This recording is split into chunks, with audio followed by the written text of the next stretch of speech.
ॐ नमो भगवते वासुदेवाय। ॐ नमो भगवते वासुदेवाय। ॐ नमो भगवते वासुदेवाय। शृण्वतां स्वकता कृष्णः पुण्यश्रवणकीर्तना हृद्यन्तस्तो ह्यभद्राणि विदुनोति सुहृत्सताम्. Krishna, who purifies by the processes of hearing and chanting, who is the benefactor of the devotees who hear about him, enters the hearts of the devotees and destroys their sins. यस्याखिलामीव हभिः सुमङ्गलैः वाचो विमिश्रा गुणकर्म जन्मभिः प्राणन्ति शुम्भन्ति पुनन्ति वै जगत् यास्तद्विरक्ता शवशोभनामताः. All sins are destroyed and all good fortune is created by the Supreme Lord's qualities, activities and appearances, and words that describe these three things animate, beautify and purify the world. On the other hand, words bereft of his glories are like the decorations on a corpse. शृण्वतां गृणतां वीर्यान् युद्धामानि हरेर्मुहुः यथा सुजातया भक्त्या शुद्धेन्यात्मव्रतादिभिः. One who constantly hears and chants about the activities of the Lord, which can destroy sin, purifies his soul by that bhakti. One cannot achieve such purification merely by observing vows and performing Vedic ritualistic ceremonies. शृण्वन्ति घायन्ति गृह्णन्त्यभीक्षणसः स्वरन्ति नन्दन्ति तवेहितं जनाः त एव पश्यन्त्यचिरेण तावकं भवप्रवाहो परमं पदाम्बुजम्. Persons who constantly hear, sing, speak, remember and sing to others about your activities, they alone, without delay, are able to see your lotus feet which destroy the influence of material existence. Hare Krishna, Krishna Krishna, Hare Hare, Hare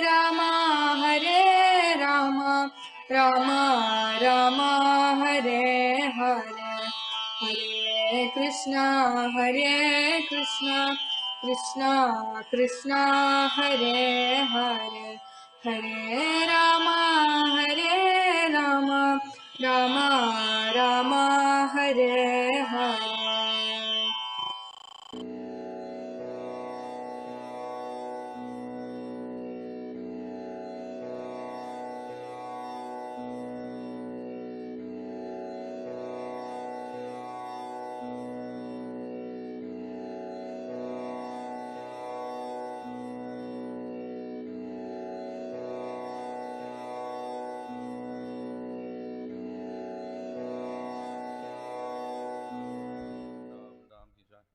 Navadip Dham ki jai. Ganga Jamuna Tulsi Bhakti Devi ki jai. Ananda Koti Vaishnava Vrinda ki jai. Samaveta Bhakti Vrinda ki jai. Go Premanandi. All glories to some of the devotees. All glories to some of the devotees. All glories to some of the devotees. All glories to Sri Guru and Sri Gauranga. All glories to Srila Prabhupada.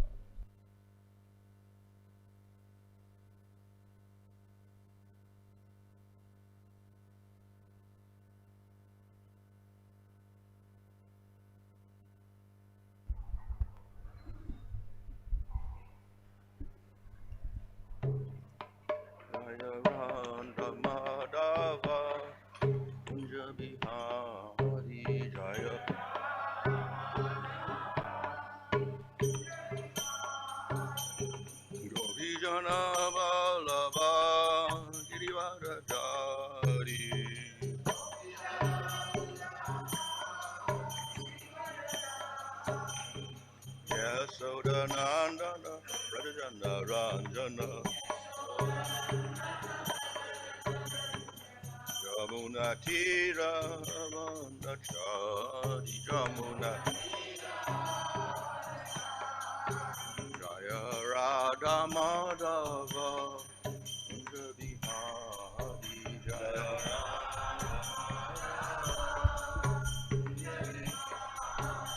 Hare Krishna, Hare Krishna, Krishna Krishna, Hare Hare, Hare Rama, Hare Rama, Rama Rama, Hare Hare.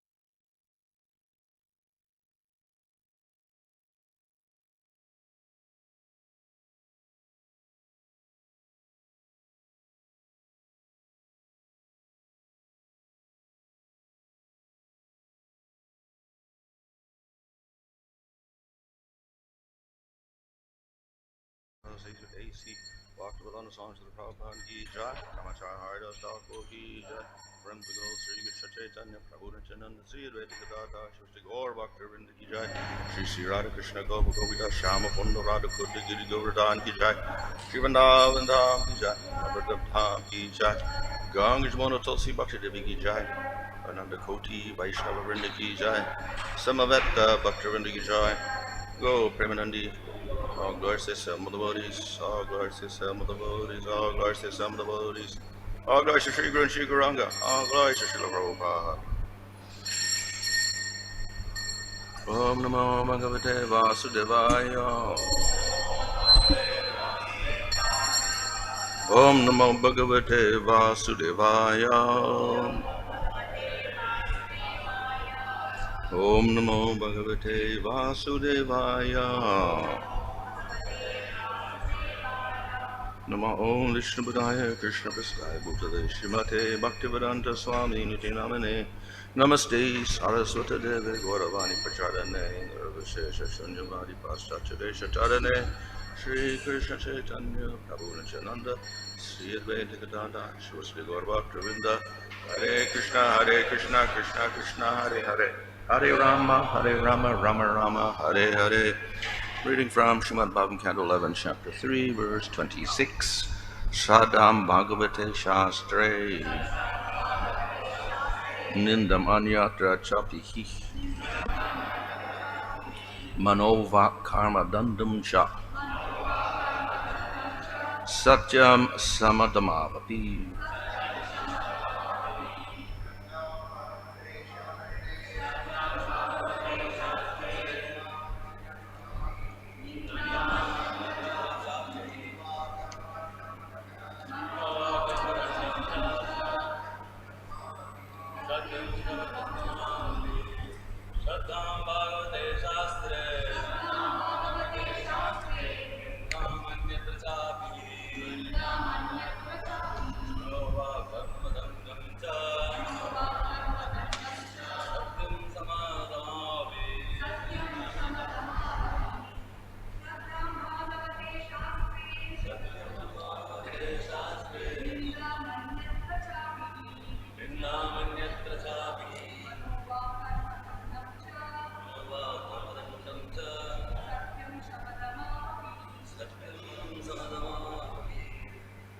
Shraddham, faith, Bhagavate, related to the Supreme Lord, Shastre, in Scripture, Anindam, not blaspheming, Anyatra, others, Cha, also, Apihi, indeed, Mana, of the mind, Avak, speech, Karma, and one's activities, Dundam, strict control, Cha, and Satyam, truthfulness, Sama, self-control of the mind, Dhammo, and of the external senses,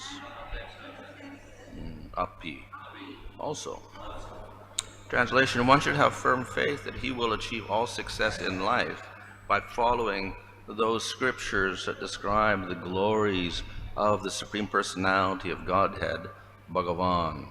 At the same time, one should avoid blaspheming other scriptures. One should rigidly control his mind, speech, and bodily activities. Always speak the truth and bring the mind and senses under full control. Purport: the definition of Shraddha or faith is given as follows in Chaitanya Charitamrita: Shraddha Shabde Vishwas Kahe Sudrita Nischay Krishna Bhakti Kole Sarva Karma Karta Hoy. By rendering transcendental loving service to Krishna, one automatically performs all subsidiary activities. This confident, firm faith, favorable to the discharge of devotional service, is called Shraddha. Thus, a devotee should be confident that by carrying out the injunctions of Bhagavata Shastra or Vedic literature that directly rather than indirectly describe devotional service to the Supreme Personality of Godhead, one will easily achieve all knowledge and the perfection of life. According to Srila Vishwanath Chakravarti Thakur, Manovakaya Dandam, or strict control of the mind, speech, and bodily activities, means Manasa Vachika Kayaka Vikarma Rahityam. That is, one should rigidly abandon all sinful activities with his mind, speech, and body. As Srila Prabhupada has repeatedly pointed out, sense control does not mean stopping sensory activities, thus becoming like a dead body, but rather engaging one's mental, vocal, and bodily activities in the service of Krishna. Srila Rupa Goswami has stated, Iha yasya harer dasye karmana manasagira nikilasvapyavasta sujivan mukta sauchyate. A person acting in Krishna consciousness in the service of Krishna with his body, mind, intelligence, and words is a liberated person even within the material world, although he may be engaged in many so-called material activities.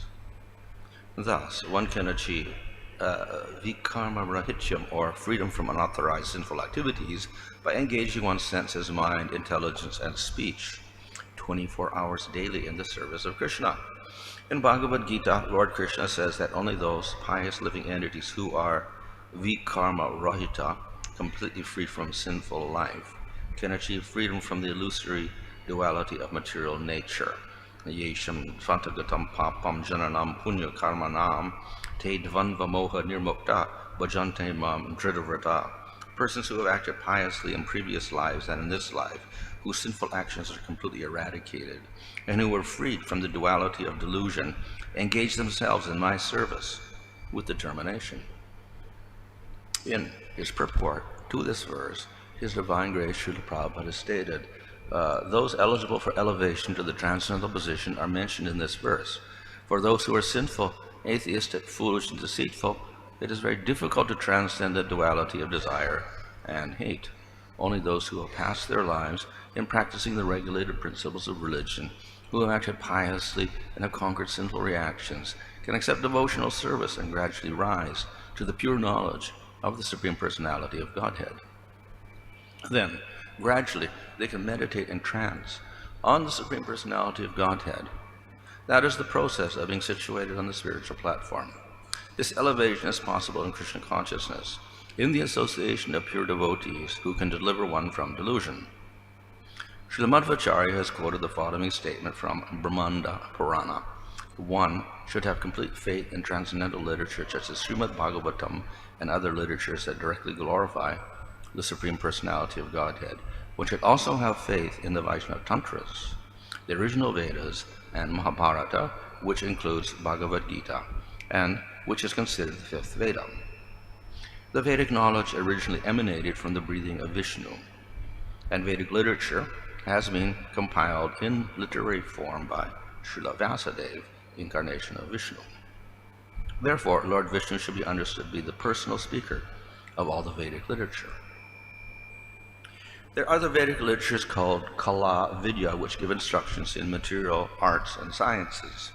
Since all such Vedic arts and sciences are ultimately intended to be used to render devotional service to the Supreme Personality of Godhead, Keshava, saintly persons in the renounced order of life should never blaspheme such apparently mundane literatures. Because such literatures are indirectly connected with the Supreme Lord, one may go to hell for blaspheming these secondary literatures. Shraddha indicates a faithful mentality which can be analyzed in two sections. The first type of faith is a firm conviction that all the statements of the multifarious Vedic literatures are true. In other words, the understanding that the Vedic knowledge in general is infallible is called Shraddha or faith. A second type of faith is the belief that one must personally carry out a particular injunction of Vedic literature in order to achieve his goal in life. A devotee of the Supreme Lord should thus apply the first type of faith in the various Kala Vidyas or Vedic material arts and sciences, but he should not accept such scriptures as pointing out his personal goal in life. Nor should he carry out any Vedic injunction that is contrary to the injunctions of Vedic Vaishnava scriptures such as Pancharatra.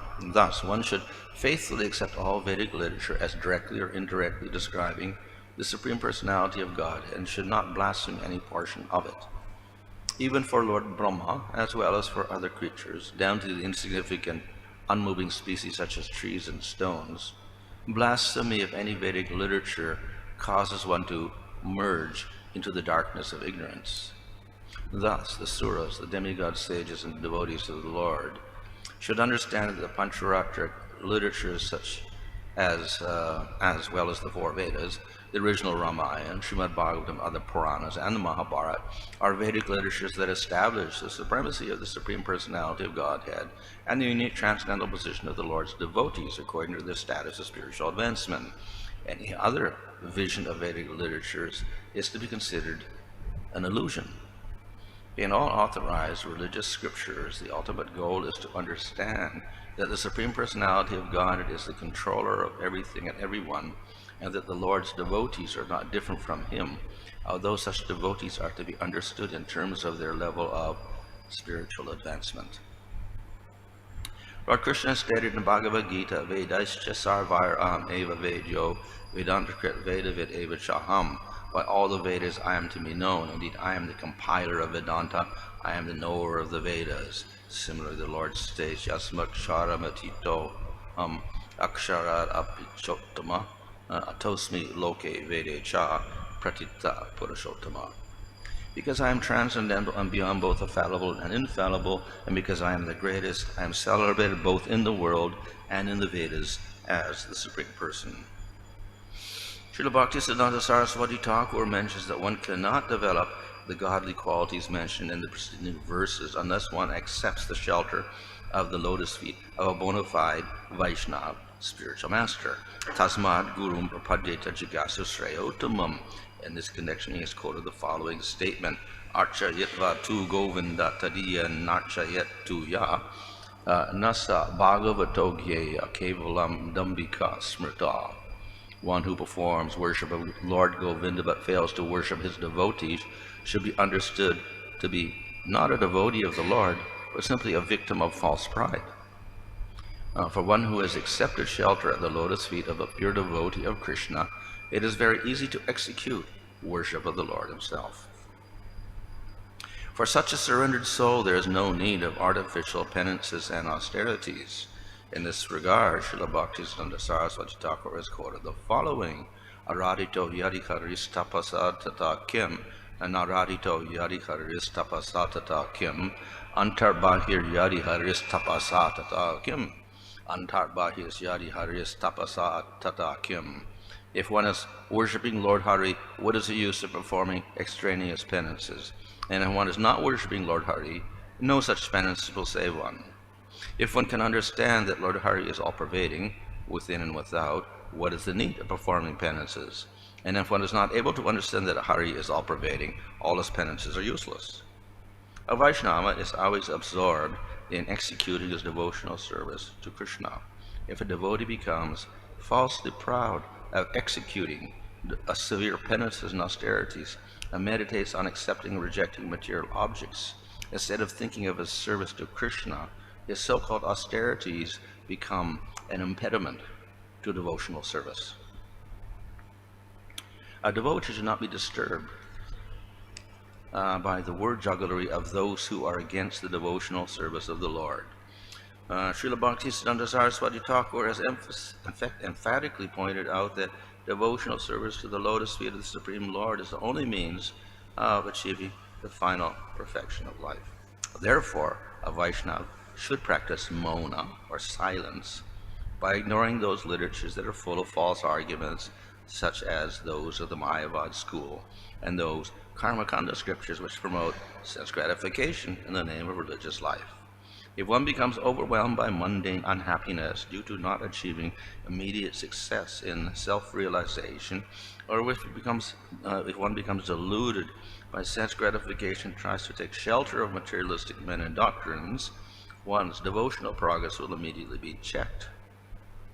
Similarly, if a devotee expresses love for things separate from Krishna, or tries to find fault in the process of devotional service or the philosophy of Bhagavad Gita in order to justify absorbing himself in the sense gratification of seeing things separate from Krishna, his progress in spiritual enlightenment will be seriously disturbed. Such an illusory concept is called Dvitiya Abhinivesha, or absorption in illusion. On the other hand, if one is attracted to the vibration of Vedic sound by the consensus of self-realized authorities called Vaishnava Parampara, and thus engages enthusiastically in Krishna Nam Kirtan, or chanting the holy names of the Lord, then one's practice of mona, or silence, is perfect. One should avoid prajalpa, or whimsical conversations unrelated to devotional service. Merely restraining the senses artificially without chanting and hearing the glories of the Supreme Lord cannot be considered the spiritual perfection. The example is given that although many domestic animals in the barnyard are sometimes forced to practice celibacy when isolated from one another, such animals cannot be considered brahmacharis, or spiritual students. Similarly, one is not considered spiritually advanced simply because of dry speculative arguments or temporary austerities. One must simply hear the message of the Vedic sound vibration, especially as it is summarized in Bhagavad Gita by the Lord himself. Vedasya sarvairaham eva vedya. Srila Bhaktisiddhanta Saraswati Thakur has warned us that if one becomes attracted to non-theistic ethical philosophies, such as those of the Buddhists and Jains, which glorify such mundane principles as ahimsa, or non-violence, one's mundane faith in godless ethics is spiritually suicidal. To restrict the senses by artificial austerities and to undertake huge social arrangements to facilitate mass sense gratification are both godless attempts to regulate human society in an artificial way that hides the eternal relationship of every living being with the Supreme Personality of Godhead, the natural leader of society. When so-called moral philosophers spoil the opportunity of human life, the opportunity to revive our eternal relationship with Krishna in the name of ethics, such foolish persons commit the greatest violence against human society. Therefore, Krishnadas Kaviraj Goswami has said, Sri Krishna Chaitanya Doya Karaha Vichar Karle Chitte Pave Chamatkar. If you are indeed interested in logic and argument, kindly apply them to the mercy of Sri Chaitanya Mahaprabhu. If you do so, you will find such mercy strikingly wonderful. According to Srila Bhaktisiddhanta Saraswati Thakur, a Maha Bhagavata, or pure devotee of the Lord, is one who sees that both the material and spiritual worlds are non-different from Lord Krishna, being expansions of his potency, but also sees that Vrajendra Nandana Krishna keeps himself eternally distinct by his unique quality of all attractiveness. Thus, a pure devotee of the Lord is aniketana, without a fixed residence, meaning that he accepts neither the gross nor subtle body as his eternal residence. Since one's so-called home and family are expansions of his body, such material creations are also not to be considered one's actual residence. Chaitanya Mahaprabhu has said, Ainanda tanuja kinkaram patitamam vishame bhavam buddhau. Kaprayata Vapada Pankaja Stita Duli Sadrasam Vichintaya. O Krishna, son of Maharaj Nanda, I am your eternal servitor, yet somehow or other I have fallen into the ocean of birth and death. Please pick me up from this ocean of death and place me as one of the atoms at your lotus feet. Thus, a devotee should understand that his eternal residence is fixed in the dust of the lotus feet of the Supreme Personality of Godhead. A Vaishnava should reject the gross sense gratification of living in the forest in the mode of goodness, in the city in the mode of passion, or in the gambling house in ignorance. A pure devotee may travel all over the world distributing Krishna consciousness, but he should never consider any material place to be his actual residence. One who has become mature in this understanding may take the Tridandi Sannyas order of life under the direct shelter of the Lord. The impersonalist cannot understand how the devotee of the Lord, although fixed in the duality of seeing himself as eternally different from the Lord, sees all existence as non-different from the Lord.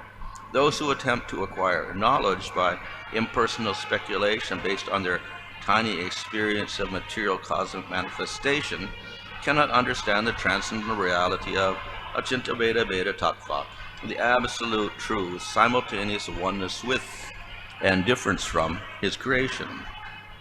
The process of assimilating this transcendental knowledge is given in these verses, starting with Tasmad Gurum Prapadyeta. One is recommended to accept a bona fide spiritual master and serve him according to the directions of these verses. The essence of such instructions is that one should abandon the association of Mayavadi impersonalists, ritualistic fruitive workers, and those who are whimsically indifferent to the ultimate purpose of life, and instead one should devote himself to associating with the devotees of the Supreme Personality of Godhead. A falsely proud neophyte may imagine himself a great devotee of the Lord without taking the company of the Lord followers. But without such association, it is not possible to become advanced in Krishna consciousness. So here we have a very long purport, which actually explains some of the previous verses, such as practicing mauna, etc., and being without a residence, aniketana, which can take on a, they say, impersonal type of meaning also. But as explained in the purport, we can give it a Vaishnava meaning also. And that is justified because this particular verse talks about having faith in Bhagavata Shastra. So in other words, it is not impersonal at all. The whole idea here is one surrenders to Guru and practices spiritual life, and one should have faith in devotional literature. So definitely it's not impersonal here. So based on that, then this whole first part explains the previous verses about how Mona does not mean simply stop speaking, but not speaking about material matters or giving wrong interpretations of the scripture, and not having a residence, aniketanam, does not mean simply wandering around, which you can also do, but it actually means not being attached to the material body, because the body is also like a house. So we have no possessiveness of our material body. So in this way we can correlate these instructions with the Vaishnava conduct, which indicates that we don't isolate ourselves from society and meditate by ourselves. Rather, we can engage in preaching work and engaging our senses in serving the Lord. So this particular verse talks about manovak karma dandam, controlling the mind, words, and actions, and having sama and dhamma, controlling the mind and controlling the external senses. So these features are common with jnana and yoga also. We have to control our mind, etc. However, for the Vaishnava, this is different. because the goal is different. Huh? And therefore, they act favorably for our devotional development. And because the goal is different, the way in which we control the mind, body, and words, and controlling the senses is different from that done in the process of jnana or yoga. So controlling the mind and senses in yoga means that ultimately you withdraw your senses completely from matter, stop thinking. And similarly in jnana, you have to stop your senses. In bhakti, rather than stop the senses and stopping the mind, we engage the mind and the senses. But still, it's control, because we're directing the senses and the mind and the words towards glorification of the Lord. So it's got a spiritual object. And if we do that, we do not accrue karma. We do not bind yourself to the material world by these actions. On the contrary, we destroy bondage to the material world by these actions. So it has a completely opposite effect than the normal activity of this material world. So normally the karmis are the jnanis and the yogis that want to stop activities because activities cause bondage.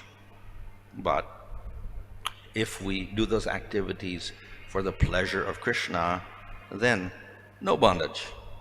Rather, those activities destroy all of our karmas, all of our previous bondage. So the activity is nothing wrong with activity, but it's how we direct the activity.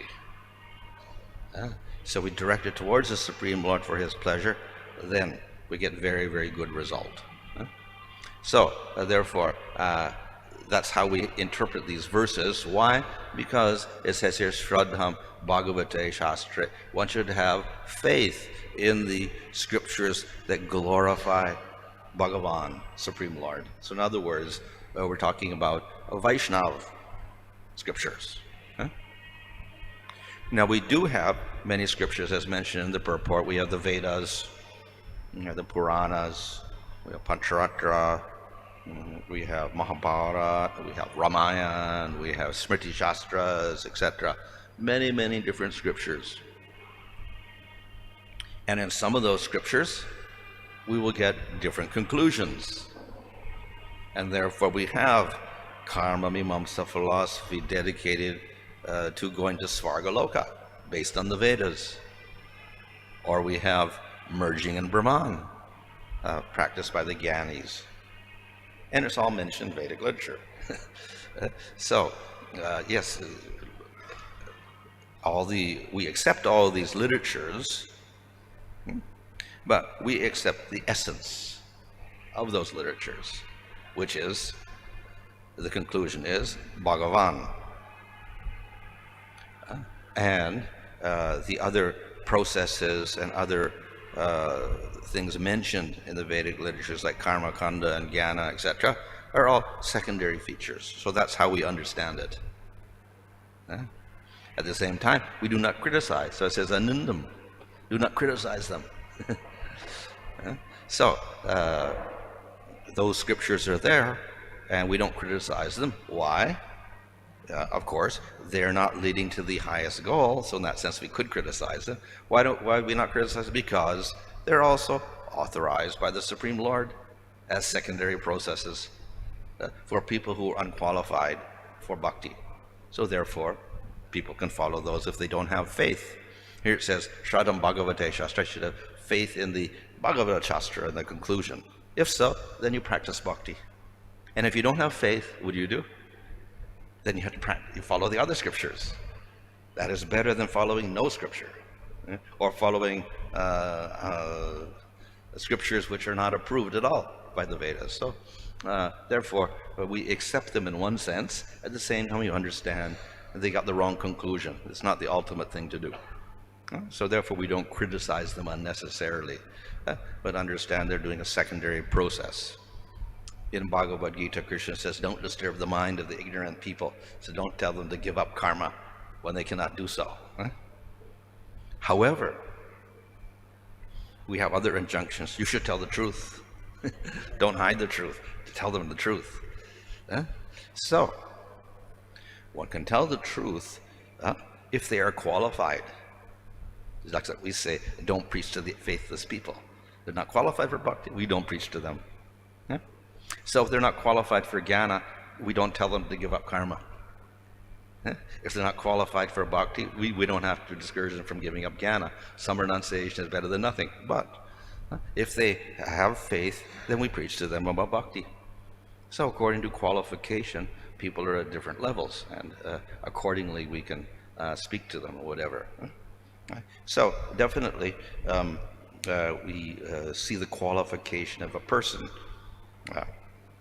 In spite of that, there's also scriptural injunction that in any case, the devotee should tell the truth. Even if they're not qualified or whatever. So therefore we see sometimes Prabhupada, he's condemning everybody, all the rascals and the materialists and everything like that. Foolish rascals like this. So we should tell the truth also. So in certain cases, yes, we do that. Other places, then we don't disturb them, let them go on with their activity, and hopefully later on they progress and they get bhakti. So according to the situation, we can treat these people of lower faith in a different way. Sometimes we have to encourage them in their process. Sometimes we encourage them to give it up and then take to the only highest process. So at the end of the Bhagavad Gita, Krishna says, give up everything. All dharmas, useless. Just do bhakti. So he preaches directly. One place he says, don't disturb the minds of the ignorant people, let them do their karma yoga. And at the Bhagavad Gita says, give up everything. Sarva dharma parityajya. So it looks like contradiction. So he says that because he's trying to indicate what is the highest truth, what is the highest goal. And therefore we have to distinguish it from everything else. So if he reject everything else, just do bhakti. Similarly, we say Harinama Eva Kevalam, and just chant the holy name, nothing else, give up everything else. No karma, no jnana, no yoga, nothing, just bhakti yoga. So that is to emphasize the fact that that's the main process, the main shelter that we have. But though we chant the holy name, doesn't mean we don't do anything else. So we do have other processes of bhakti like Sravanam, and sadhu sangha, and archana, etc. We don't give those things up. And we have rules to follow. We have 4 regulator principles. We have so many other rules we follow. So it's not that we give up everything, but the sarvadharma padisha, in the sense that the main process, the main shelter is bhakti or surrender to the Lord, or chanting the holy name. So we should also be careful of statements made in Scripture that, according to the context, it should be applied in different ways. And finally, of course, we understand what the conclusion is, and if we have good fortune and we're qualified for bhakti, then we can directly practice the highest process,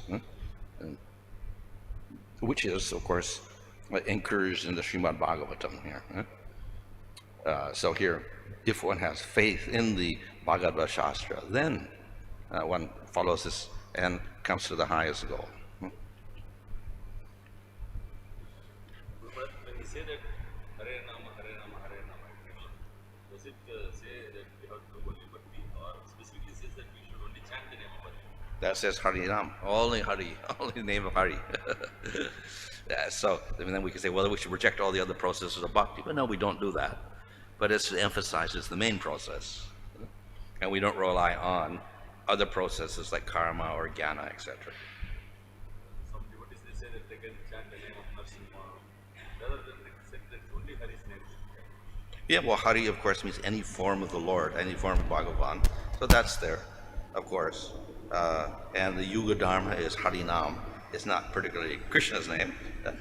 However, the Bhagavatam also indicates that Krishna Kirtan is the best Kirtan as well, because Krishna is Swayam Bhagavan. So then we'd say that's the highest Kirtan of all. When you mention about truth, like devotees should always speak truth. But truth also should be palatable. I can't go to an ugly person and tell, you're ugly. He may get angry. Yeah, of course. So I think Manu says that one should always speak the truth. One should never avoid the truth. At the same time, the truth should be spoken sweetly, so that the person can accept it. Otherwise, he will not benefit from it. It will only be a disturbance. So we have to present it in such a way that it can be applied nicely. In philosophy, like we know that in Kali Yuga, Harinam is best. We mentioned that we have to be very careful when we tell Jnanis and Mayavadis. When we say that, they get angry and start becoming offended. In philosophy also, when we speak, Oh, okay, yeah. sometimes they get affected. Oh, Yeah. our philosophy is, you are trying to push your philosophy on us. Well, that's again then where we have to not preach to the faithless. So in general audiences, sometimes we have all sorts of people, so it's difficult to separate them. And so some people may get upset if you say, only chant the holy name, give up karma again, etc. Because they're so attached to karma again or whatever, so they may get upset by that. So we have to be careful.